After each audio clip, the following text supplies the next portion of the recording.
જય દ્વારકાધીશ મિત્રો ઉદ માતાનું પેટ ગર્ભવતીની જેમ ફૂલવા લાગ્યું.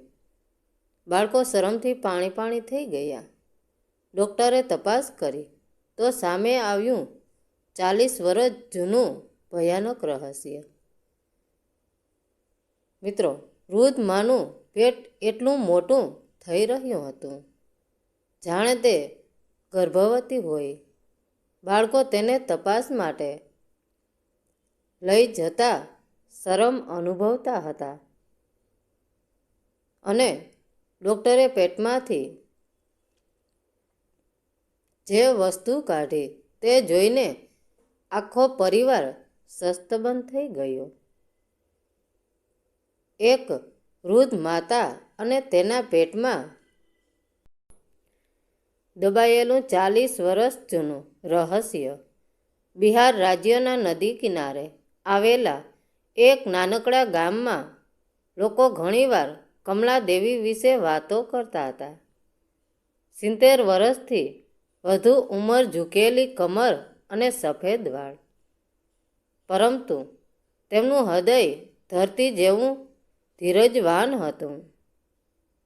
આખી જિંદગી તેઓ ખેતરો અને પોતાના નાના બાળકો સાથે જોડાયેલા રહ્યા. તેમના પતિ શ્રી રઘુનાથ ટીબીની બીમારીમાં નાની ઉંમરે જ મૃત્યુ પામ્યા હતા,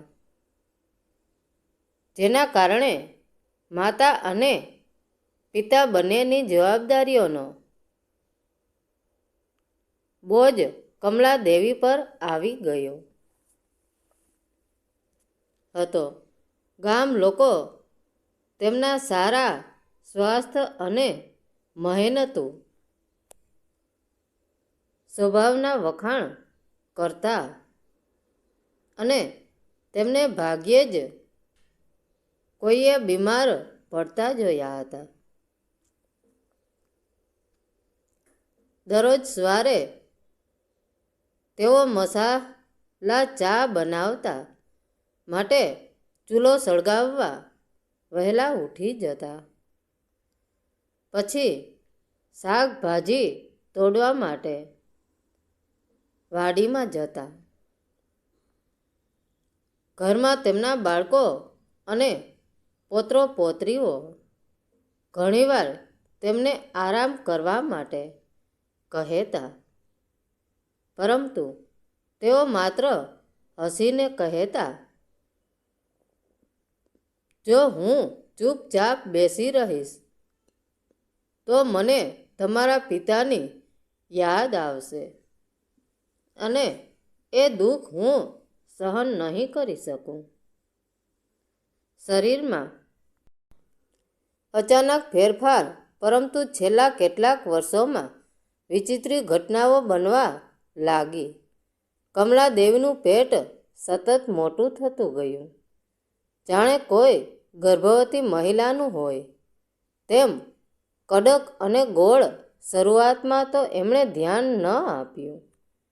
વિચાર્યું કે આ બધું વૃદ્ધ અવસ્થા અને પેટના ફૂલવા ગેસને કારણે હશે. પરંતુ પછી અચાનક પેટમાં દુખાવો અને ખેંચાણ થવા લાગ્યું. ક્યારેક તો તેઓ પેટ પકડીને વરંડામાં બેસી જતા અને તેમને પુષ્કળ પરસેવો થતો. ગામમાં જાત જાતની વાતો અને ગપસપ. આસપાસના વિસ્તારમાં અફવાઓ આગની જેમ ફેલાઈ ગઈ. કેટલાક લોકો ધીમેથી કાનમાં વાત કરતા કે ડોશી ઘરડી છે, પણ તેનું પેટ કેવું વિચિત્ર રીતે મોટું થઈ ગયું છે. તો કેટલાક લોકો તેમના પર શંકા કરતા અને મજાક ઉડાવતા. જ્યારે પણ તેઓ ગામના બજારમાં જતા ત્યારે પોતાની પીઠ પાછળ થતી લોકોની વાતો અને પડોશીઓની શંકાસ્પદ નજરો તેમને સપટસ દેખાતી. તેમના બાળકો પણ આ સ્થિતિથી ખૂબ પરેશાન હતા.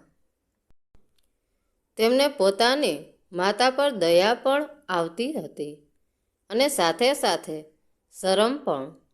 નાની દીકરીએ તો એકવાર કંટાળીને કડક શબ્દમાં કહી દીધું, "માં, હવે ડૉક્ટર પાસે જાઓ.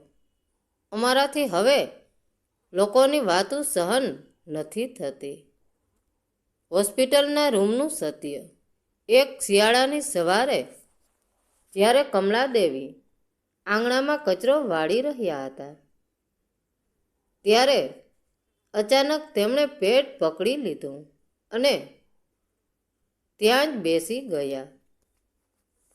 તેમનો ચહેરો સાવ ફીકો પડી ગયો હતો અને આંખો બંધ થઈ ગઈ હતી. બાળકો ગભરાઈ ગયા અને તાત્કાલિક તેમને જિલ્લા હોસ્પિટલ લઈ ગયા. ઠંડા અને સફેદ અલ્ટ્રાસાઉન્ડ રૂમમાં મશીનોની સતત અવાજ ગુંજી રહ્યો હતો. યુવાન ડૉક્ટરે સ્ક્રીન તરફ જોઈને પોતાનો ભમરો ખેંચી ચહેરો ગંભીર કર્યો અને ભારે અવાજે પાછળ ફરીને કહ્યું. ડૉક્ટરના શબ્દો સાંભળીને રૂમમાં સોપો પડી ગયો. ડૉક્ટરે પોતાની ખુરશી પરથી ઊભા થઈને કહ્યું, "આ કોઈ સામાન્ય ગાંઠ કે કેન્સર નથી. આ એક મેડિકલ ચમત્કાર છે, જેને વિજ્ઞાની ભાષામાં લિથોપેડિયન અથવા સ્ટોન બેબી કહેવાય છે." બાળકો અવાચક થઈને એકબીજાની સામે જોવા લાગ્યા. ડૉક્ટરે આગળ સમજાવ્યું, "તમારા માતાના પેટમાં એક બાળક છે, જેનો વિકાસ લગભગ 40 વર્ષ પહેલાં અટકી ગયો હતો. સામાન્ય રીતે આવું બાળક શરીરની બહાર નીકળી જાય છે, પણ આ કિસ્સામાં તે બાળક પેટમાં જ રહ્યું અને માતાના શરીરને ચેપથી બચાવવા માટે કુદરતી રીતે તેની આસપાસ કેલ્શિયમનું આવરણ બની ગયું. તે ધીમે ધીમે પથ્થર જેવું બની ગયું." 40 વર્ષ જૂની યાદ. આ સાંભળતા જ કમલાદેવીની આંખોમાં ઝળહળિયા આવી ગયા. 40 વર્ષ પહેલાંનો એ સમય તેમને યાદ આવી ગયો. તેમના પતિ રઘુનાથના મૃત્યુના થોડા મહિના પહેલાં જ તેમને ખબર પડી હતી કે તેઓ ગર્ભવતી છે, પરંતુ પતિના અચાનક મૃત્યુ અને ગરીબીના પહાડ તૂટી પડતા તેમણે પોતાના સ્વાર્થ પર ધ્યાન જ ન આપ્યું. તે સમયે તેમને પેટમાં અસહ્ય દુખાવો થયો હતો, પણ તેમણે વિચાર્યું કે પતિના શોકને કારણે કદાચ ગર્ભપાત થઈ ગયો હશે. પૈસા નહોતા, એટલે તેઓ ક્યારેય મોટા ડૉક્ટર પાસે ગયા નહીં.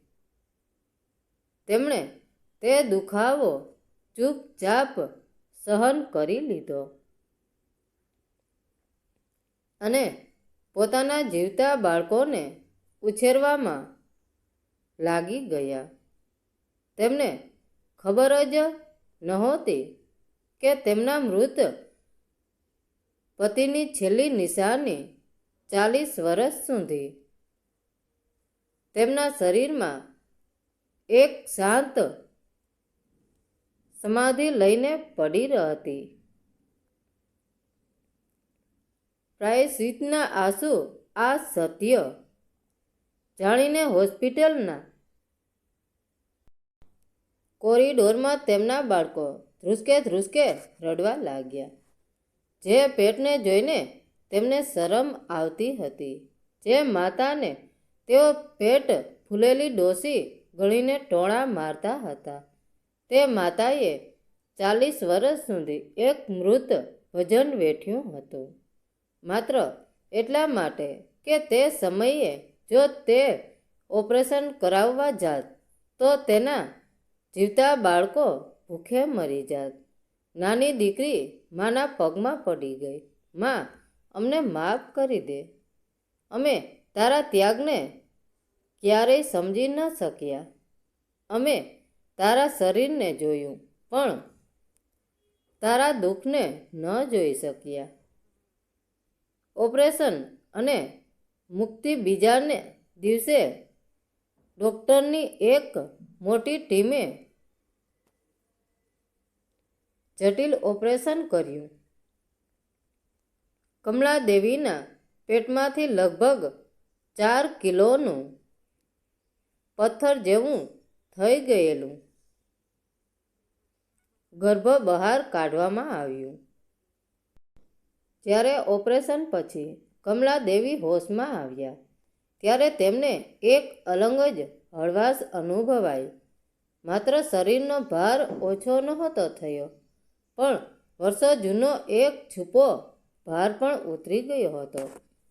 ગામમાં જ્યારે આ વાત ખબર પડી ત્યારે જે લોકો મજાક ઉડાવતા હતા તેઓ હવે કમલાદેવીના ઘર સામે માથું નમાવીને ઊભા હતા. તે માત્ર એક બીમારી નહોતી, તે એક માતાની મમતા અને ત્યાગનું જીવતું જાગતું ઉદાહરણ હતું.